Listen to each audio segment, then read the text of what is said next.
Assalamualaikum warahmatullahi wabarakatuh. Hai para pencinta catur dan para caturmania, selamat datang kembali di Legenda Catur Dunia. Hari ke-6 dari Champions Tour Oslo Esports Cup.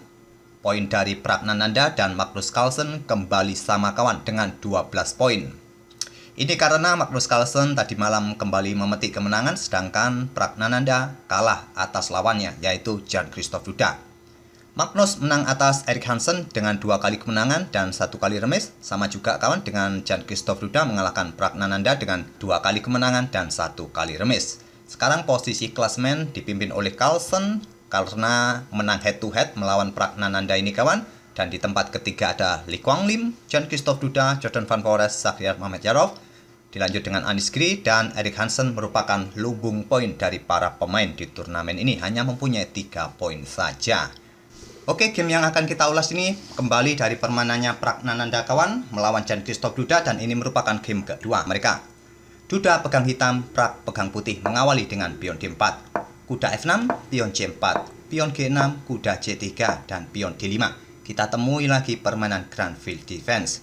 Mungkin Jan-Christoph Duda sudah mempersiapkan pembukaan ini kawan setelah melihat permainannya Prag melawan Erik Hansen kemarin, di mana Prag melanjutkan variasi pertukaran dan melanjutkan variasi menteri ke petak 4. Prag menang saat itu saat melawan Erik Hansen. Jadi mungkin di beberapa langkah berikutnya Prag akan memilih variasi yang lain agar tidak terbaca oleh Jan-Christoph Duda. Pion pukul pion D5 dipukul balik oleh kuda dan langkah-langkah yang cukup standar, jadi saya langsung skip saja, tidak terlalu banyak menjelaskan satu persatu. Jika kemarin kawan Prag ini memilih variasi menteri ke petak 4, tadi malam juga Carlsen melawan Erik Hansen juga bermain dengan variasi ini kawan. Magnus Carlsen menang dengan variasi menteri keempat ini melawan Erik Hansen tadi malam. Prag juga kemarin menang saat melawan Erik Hansen. Oleh karena itu mungkin agar permainan tidak terbaca oleh Jan-Christoph Duda, dia tidak bermain lagi dengan menteri ke petak 4. Dia bermain dengan jalur utama gajah C4, pion C5, kuda ke E2, memperkuat posisi pion pusat kawan. Jangan sekali-kali ambil pion ini kawan, karena gajah akan menyerang dengan pukul pion C3 skak. Jika ditutup oleh gajah, menterinya juga bisa melanjutkan ke peta D4 atau gajah langsung pukul beteng. Jika dilanjut seperti ini, ya beteng nanti bisa saja tewas, gajah ini juga akan tewas jika raja bergerak ke peta-peta terang ini kawan. Oleh karena itu pada posisi ini yang paling banyak dimainkan oleh putih adalah kuda berkembang ke peta E2 ataupun ke peta F3. Mungkin ke peta F3 yang ditakutkan adalah gajah mengepin kuda nanti kawan. Oke, kita lanjut ke langkah berikutnya dari Jan-Christoph Duda. Rokade gajah E3 memperkuat pion pusat dengan ide beteng juga dipersiapkan bergeser ke lajur C. Kuda C6 memberikan pressure lebih bagi pion D4 dan Prag tidak menggeser beteng, tapi langkah beteng bergeser juga pilihan utama kawan. Di sini Prag memilih untuk rokade mengamankan rajanya. Pion E6 mengontrol peta D5 agar pion ini tidak mempunyai kesempatan didorong maju, juga membuka jalan bagi menteri jika ingin keluar ke sayap raja, tapi yang paling banyak adalah keluar ke sisi menteri.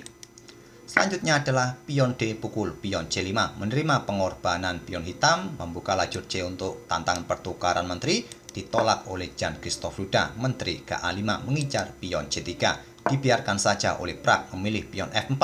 Ini adalah pilihan utama kawan. Karena jika sekarang gajah pukul pion ini memang masih bisa dipukul balik oleh menterinya nanti jika terjadi pertukaran perwira di sini.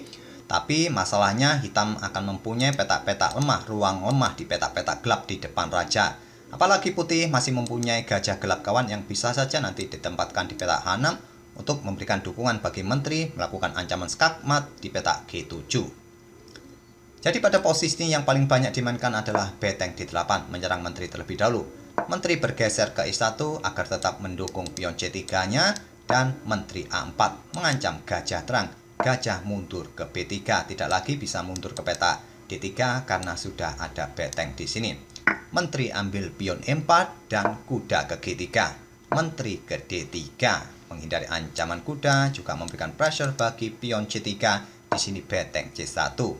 Gajah berkembang ke D7, menteri ke F2, berkoneksi dengan gajahnya kawan. Apakah nanti ini pion ini siap didorong maju, membuat langkah pengorbanan kuda untuk membuka lajur F? Bisa jadi jika gajah ini meninggalkan posisinya bergerak ke peta ini.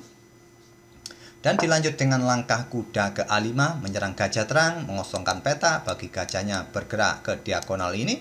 Di sini gajah mundur ke C2. Menteri mundur ke A6, gajah D4 menantang pertukaran gajah gelap. Langsung diterima oleh duda.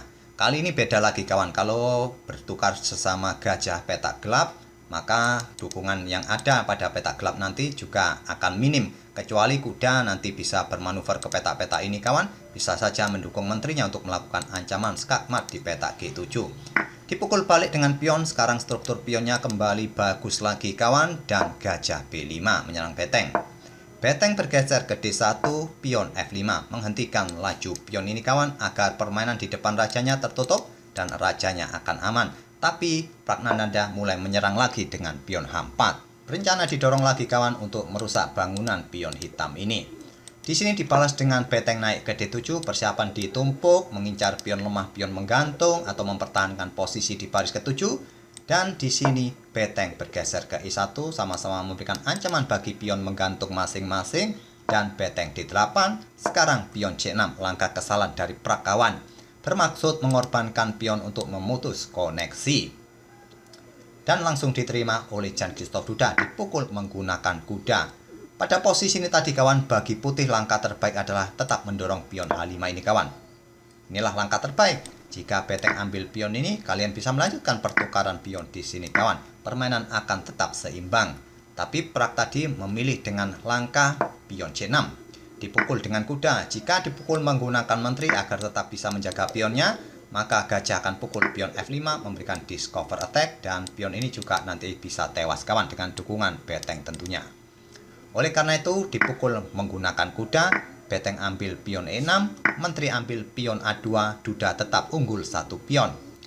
Menteri ke E3 menjaga betengnya dari ancaman menteri hitam. Di sini kuda ambil pion D4, unggul 2 pion, tapi langkah ini bukan pilihan terbaik. Malah engine menyatakan langkah ini adalah langkah kesalahan. Langkah terbaik bagi hitam pada posisi ini adalah gajah bergerak ke petak C4, mengancam beteng. Jika beteng diadu di sini kawan, raja cukup naik, tidak perlu diladeni. Beteng pukul beteng masih bisa dipukul balik oleh saudaranya, dan mungkin pion H5 akan dimainkan. Di sini beteng bisa digeser mengancam menteri, dan posisi hitam akan cukup kuat dengan variasi ini. Tapi tadi seperti yang kalian lihat, dengan langkah kuda pukul pion D4 ini, parameter menunjukkan permainan kembali seimbang. Beteng E8 skak, raja ke F7, beteng pukul beteng. Kali ini langkah kesalahan kawan. Langkah terbaik adalah mendobel betengnya di lajur E. Dengan susunan baterai seperti ini akan cukup kuat kawan. Memang terlihat mengorbankan gajah di sini. Jika menteri ambil gajah sekarang di sini kawan, maka beteng pukul beteng terlebih dahulu. Setelah dipukul balik, menteri bisa melakukan ancaman skakmat. 4 langkah lagi akan terjadi skakmat. Tapi kita tidak akan melanjutkan 3 langkah skakmat, bisa kalian cari sendiri, anggap saja sebagai puzzle kawan. Dan di sini tadi kita lihat setelah raja ini naik ke peta F7, Prak memaksakan pertukaran beteng.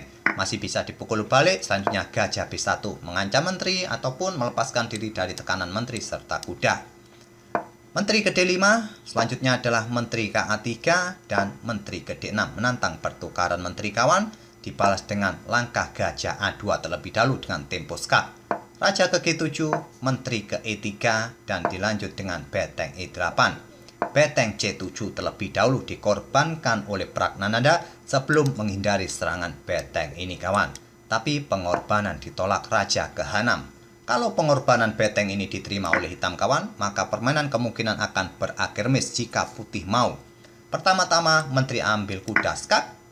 Tentu saja tidak akan ditutup dengan beteng apalagi menteri karena ada pion di sini. Dan jika raja ini mundur ke peta F8, ancamannya skakmat 2 langkah kawan seperti ini. Menteri akan ke peta F6 skak, hanya bisa ditutup oleh menteri dan skakmat. Jadi pada posisi ini tadi, jika raja ini bergerak ke peta H6, kuda akan pukul pion F5 skak. Raja akan ke H5 dan kemungkinan kuda ke peta G7, ketiga akan berakhir miss dan bolak-balik seperti itu saja kawan. Oke, kita kembali ke langkah aslinya. Setelah beteng tadi dikorbankan oleh Prak bergerak ke peta C7, Duda menolak pengorbanan. Dia melangkah raja ke H6. Sekarang pengorbanan kuda tidak akan berlaku lagi kawan karena masih ada kuda di sini, dan di sini Prak melangkah menteri ke C1 melindungi betengnya. Gajah C6 memutus koneksi antara beteng serta Menteri Putih. Di sini beteng ke F7. Beteng E2 memberikan ancaman skak di sini dengan dukungan gajah. Raja bergerak ke H2. Beteng ambil pion skak, raja naik. Beteng ambil kuda skak, Pragnananda menyerah. Kenapa menyerah kawan? Tentu jika raja ini ambil beteng ini sekarang, kuda akan ke E2 skak, menggarpu menteri, menteri tewas. Oleh karena itu pada posisi ini setelah kudanya diambil, Prak langsung menyerah di langkah ke-37 kawan. Oke, itulah kawan game antara Ramesh Babu Pragnananda versus Jan Christoph Duda. Sekali lagi, Duda menang 2 game saat melawan Pragnananda ini dan 1 game remis. Semoga permainan kedua pemain tadi bisa memberikan bahan referensi dalam permainan Grand Field Defense, khususnya variasi pertukaran, dan bisa menghibur kalian semua. Kita akan bertemu di video-video berikutnya. Terima kasih. Wassalamualaikum warahmatullahi wabarakatuh.